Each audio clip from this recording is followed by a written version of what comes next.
Good morning. I'm Dr. Neha Goel, a surgical oncologist at the University of Miami and Jackson Memorial Hospital. Thank you for the opportunity to present the Safety Net Hospital perspective for today's workshop. Specifically, I will be focusing on our breast cancer care outcomes at the Safety Net Hospital. I have no disclosures. Public safety net hospitals are tasked with offering critical healthcare access to many vulnerable populations. These facilities also fulfill local community healthcare needs and even represent an important source of employment. As a result, these facilities have a disproportionate share of uncompensated care, and they operate on thin financial margins while providing services that are critical but often unprofitable, including inpatient psychiatric services, trauma care, and cancer care.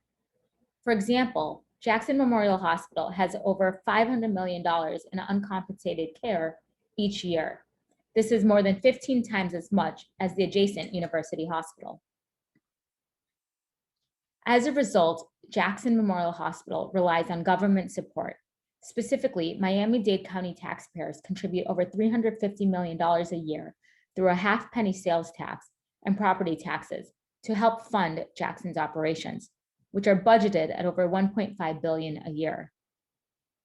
In addition, CMS recently, along with managed medical assistance, had a waiver that continued the low-income pool program for Florida, which ensures continued government support to safety net hospitals through June 2030. In addition, Jackson Memorial Hospital relies on additional funding sources, such as donations through the Jackson Health Foundation and through philanthropy. Specifically, the Harvey and Roberta Chaplains donated money to start the Roberta Orland Chaplain Digital Breast Imaging Center. This is state-of-the-art breast imaging with MRI and 3D mammography, as well as biopsy services that are located within our Taylor Breast Center facility at Jackson. As a result, the patients can see the radiologist the same day, get their mammogram, and then if they are diagnosed with anything abnormal, they can see the surgeon as well as the nurse practitioners all within the same visit. Overall, as a result of these limited financial constraints, studies have shown decreased quality of care and worse short-term outcomes at safety net hospitals. This is primarily due to late-stage disease at diagnosis and an inability to complete the complex treatment plans required for comprehensive cancer care. However, little is understood about the long-term oncologic outcomes in patients treated at safety net hospital facilities. To overcome this critical knowledge gap, we examined the impact of population and clinical differences on overall survival in breast cancer patients presenting to our public safety net hospital compared to our academic cancer center. We included patients who were stage 1 through 4 with breast cancer presenting to either hospital from 2005 to 2017. Of note, both hospitals have similar staff and a multidisciplinary treatment approach, including weekly tumor board meetings. Kaplan-Meier survival analysis was used to evaluate 5-year overall survival, and Cox proportional hazards regression was used to identify predictors of improved survival. This is our table of demographics. As you can see, patients at the safety net hospital were more likely to be African American, Hispanic, and single. Furthermore, 2/3 of the population at the safety net hospital was either on Medicaid or had no insurance. This is in stark contrast to about 70% at the academic cancer center that had insurance. Similarly, the majority of our population at the safety net hospital was in the first or second income quartile compared to the academic cancer center, which 1/3 was in the highest quartile. Not surprisingly, the majority of patients treated at our safety net lived in Miami-Dade County.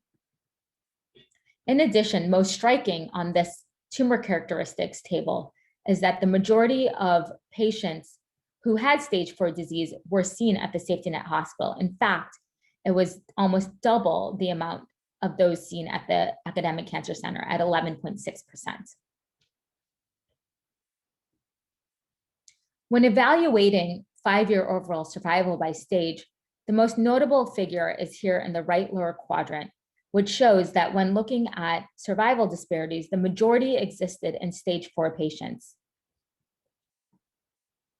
When doing a deeper dive to look at factors associated with overall survival, we found that increasing stage, as seen here, increasing anaplastic or undifferentiated tumors, and increasing age were the most likely predictors of worse survival. Interestingly, the location of where a patient received their treatment was not a significant predictor as long as they received treatment.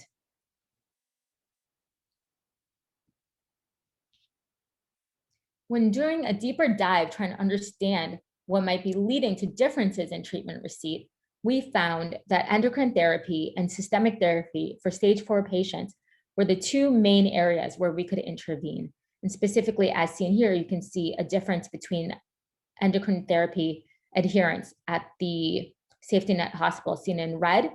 And here on the right, you can see the treatment differences in chemotherapy for those with stage 4 breast cancer. Once again, the safety net hospital patients seen in red. Overall, some limitations of our study include its retrospective nature and limited ability to tell of treatments that might have been received at other facilities or in other countries. However, strengths include the large number of patients that were selected by a specific diagnosis and the chart review, which was performed by 2 surgical oncologists. We have long-term follow-up data. All of this data came from a large safety net hospital. And of note, we evaluated 2 parallel hospital systems that were staffed by the same physicians, which had multidisciplinary, robust care. So in terms of conclusions, I think this is interesting that despite racial, ethnic, and socioeconomic disparities, patients with early and locally advanced stage breast cancer initiating treatment at a safety net hospital can achieve similar overall survival to those patients treated at an ACC or academic cancer center. However, there are some future directions and targetable interventions that we can embark on. Specifically, we currently have structured surveys that are taking place to assess social needs, specifically looking at the concept of time poverty, as the majority of our patients state that they have other care that they need to do at home, which limits their ability to come into clinic and get the complex care that they need, or transportation. In addition, we're improving screening to identify earlier stage disease, as witnessed by the stark contrast in stage 4 versus stage 1 disease seen at the academic cancer center versus the safety net hospital. In addition, once again, given how complex their care can be for cancer care, we are working on identifying care coordinators and navigators for completion of these complex care plans. In addition, we have recently started to do intraoperative radiation for eligible candidates, which limits the need for them to come every day for 3 weeks to receive adjuvant radiation if they're undergoing a partial mastectomy. So this is a critical step in ensuring care completion.